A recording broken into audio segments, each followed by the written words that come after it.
अहो आम्ही कसं ना पोटात चिमटे काढून पैसे वाटले, हे केलंय, जमा केलंय.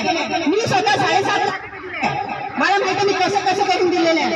हा पण तुम्ही एवढे लोक, आता एवढे लोक माहित तिकडे भांडी घासून घर काम करून, आणि जे आमच्या तिथे राहत आहेत फक्त ते ना 10,000 ते 15,000 रुपये एवढंच कमवणार लोक आहेत. 50 लाख रुपये ना 1,000 लाख रुपये कमवणारे माणसं नाही तिथे. फक्त मला एवढंच विनंती करते की मी साहेब लोक तुम्हाला घराचं बदली घर द्या. एवढं महाराचं बिल्डिंग बनवलंय ना. आता कालच आम्ही मुंबई मेट्रोमध्ये एकनाथ शिंदेचं न्यूज ऐकलं. कालच त्यांनी म्हणलं काय महाराचे लवकर सगळं काम करावं आणि लोकांना आम्ही म्हणून सांगितलं. पण त्याच्यात आम्हाला पण द्या ना. आमचं 5,000 लोक बेघर झाले, सर्व लोक आम्हाला द्या. आमचं काय ऐकत नाही. कोणी मोठ्या लोकांचं डोकं असलं तरी सुद्धा आम्ही लोक काय गरीब लोक आम्ही सगळं लढलं काही करू शकत नाही. म्हणून साहेब फक्त आम्हाला एवढंच रिक्वेस्ट आहे, घराचं बदली घर द्या. आता ह्याच्यात आमदार नाही येणार ना, खासदार येणार नाही, कौन्सिलर येणार नाही. फक्त आता इकडे पब्लिकच लढणार तुमच्यासाठी. आता तुम्हाला इकडे आता वोट दिला, आता जुलैमध्ये कौन्सिलरचा वोट येणार आहे. आता सुपरमध्ये कुठे जाणार? हा मग कौन्सिलर तिकडे थांबलं तर नगरसेवकाचं इलेक्शन आहे, मग कुठे जाणार ते लोक? वोट तर बीजेपीला मिळणारच नाही. मग काय करणार?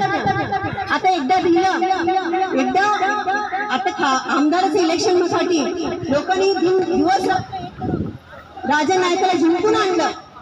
तर त्या टायमाला त्यांनी म्हणलं, आश्वासन दिलं पहिलं घर देणार, चावी देणार, मग गृहप्रवेश करणार. आता ते बसले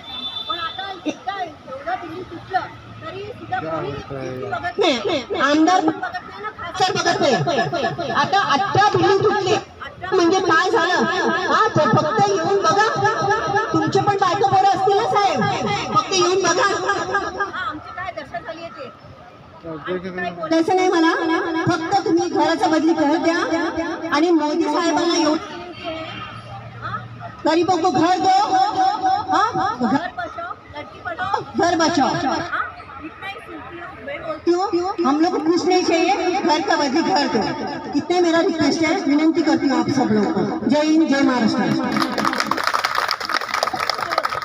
भारत माता की, भारत माता की. वंदे वंदे वंदे. घर के बदले, घर के बदले, घर के बदले. साथियों, विधानसभा चुनाव के समय में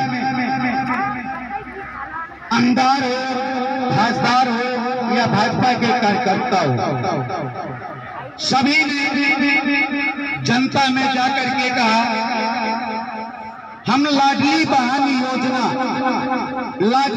योजना दे रहे हैं. लेकिन मैं सभी लाडली बहन से कहना चाहता हूं, जो ये लाडली बहन योजना सिर्फ आपको सरकार के द्वारा, या वो राज्य सरकार हो या वो केंद्र सरकार हो, सरकार को शुरू से ही जनता को अनपढ़ समझ करके लोभ देंगे, लालच देंगे, अपनी वोट बैंक समेटने की, अपनी कुर्सी बचाने की, कुर्सी पाने के लिए नई नई तरकीब चलते रहता है. जबकि हमारे देश के जनता जिस दिन जागरूक हो जाएंगे, जिस दिन समझ जाएंगे